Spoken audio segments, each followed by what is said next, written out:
Hey, Tactical, welcome back to the channel, everybody. So today's video is a bit of a 2-for-1, okay? So yes, it's going to be a part 2 on this beautiful DCA Nice Armament KS-1, aka the L403A1. I'm also going to show you my loadout for 2026. Now, disclaimer, my loadout, okay, it's in the spirit of, so it's not exact. It's in the spirit of the British Royal Marines and the Ranger Regiment kit that you would see.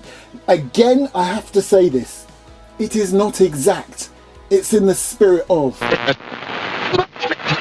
This is another Airsoft mic production.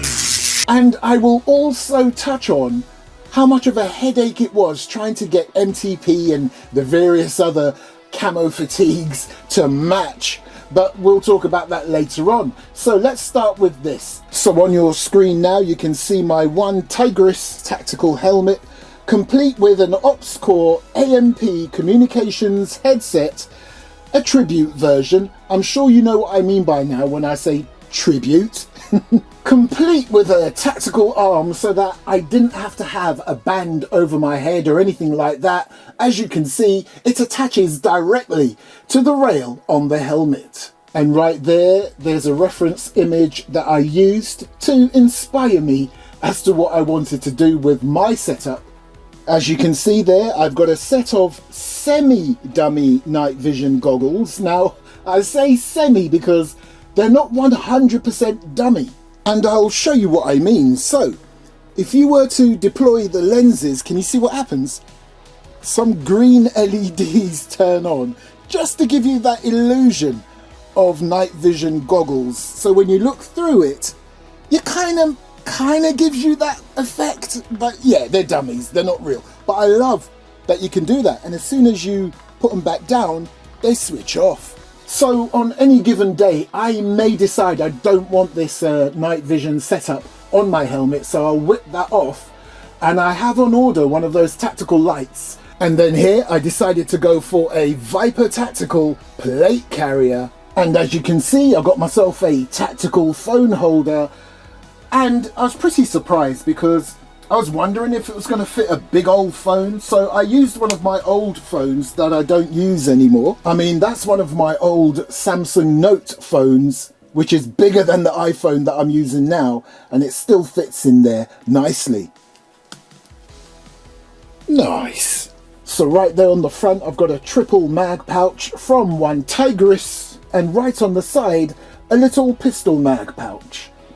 Right there is an ALS holster, automatic locking system, designed to be used with a red dot optics. I haven't got one on there at the moment, but I do have one of my Glocks in there. And it's designed so that right down there, it will accommodate a flashlight. Nice. Now again, remember, everything that I bought here is in the spirit of either the Ranger Regiment or the Royal Marines. So again, let me show you a reference image of the holster. It's kind of hidden away, but you will see it. And these bad boys.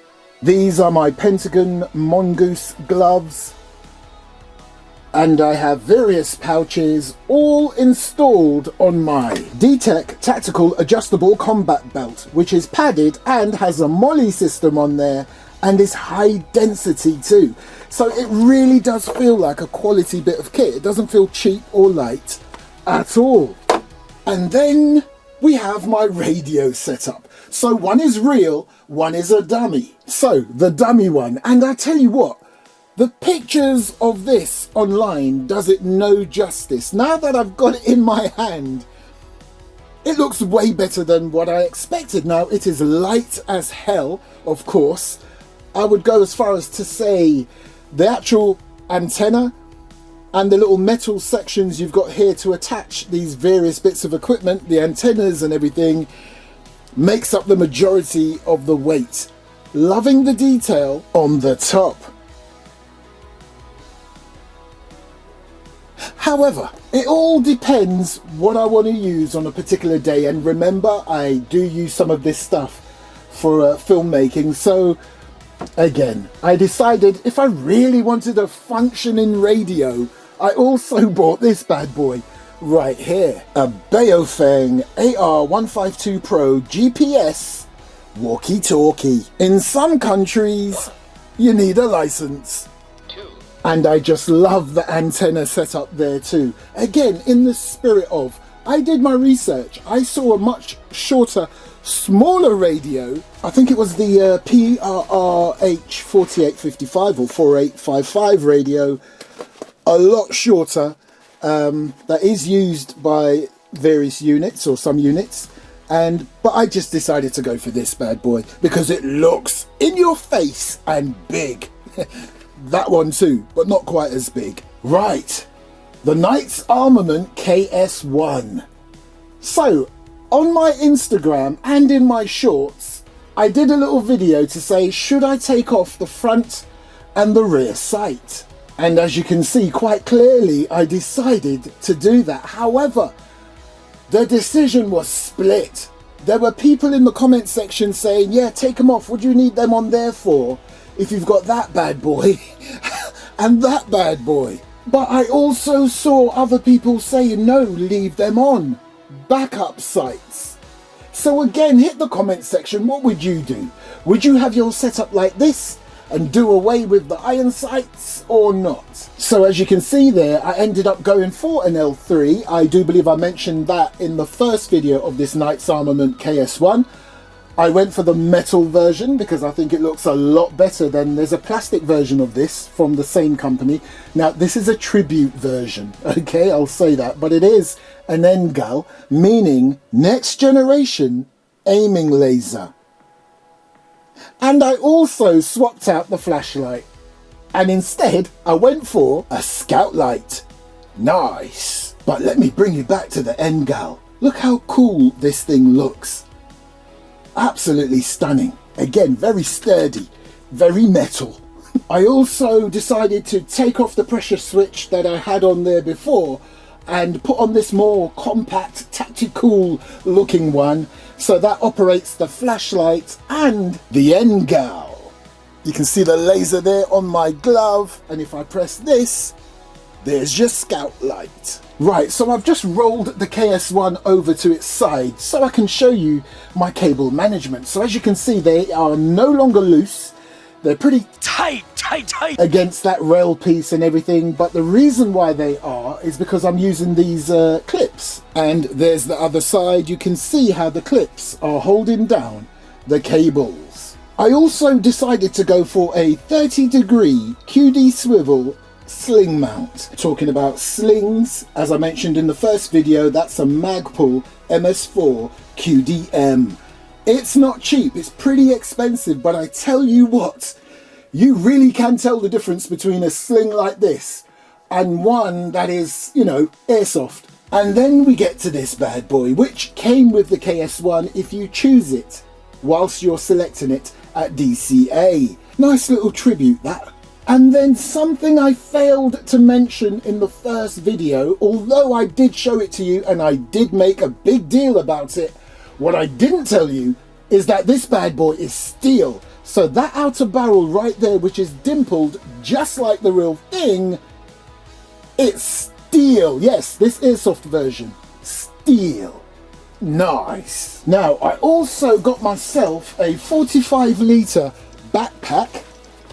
Pretty nice. It does expand quite a lot, so that's pretty decent. However, that brings me around to the subject of camo. MTP, I bought this shirt, yeah? I bought that shirt too underneath. Again, marketed as the same camo. And then I bought some trousers, and that's where it just absolutely confused me. Now on camera, they may look like the same thing, especially if you're not really up on your camos and the different fatigues and all that. But to me, that looks different to this shirt, my plate carrier that you can just see there in the background, my pouches. Now to be fair, my holster and my pouches, they don't exactly match. And to be fair, when I bought these pouches, they didn't exactly say MTP, they just said camo pouches, and they showed the colours. So I kind of didn't expect them to look like the uniform exactly, but I just can't get over how different the trousers look. Let me just pull sections, there you go, look. Is it my eyes, or does that look different to the shirt? And I'm telling you, I literally got all of this from an actual surplus supplier of uniform. Now they're all new, none of them is used and washed and anything like that, brand new. I just don't get how the print on this looks different to that. Is that a thing? Hit the comment section. Maybe after a few washes it will all start to look the same, I don't know. And to be fair, I did a bit of research and I saw in a forum somewhere where someone said it really doesn't matter. He said most people wouldn't care anyway, and a lot of people wouldn't even tell the difference. But I know some of you will, and I did, and most of those people would have noticed that this wasn't always on safe throughout the video.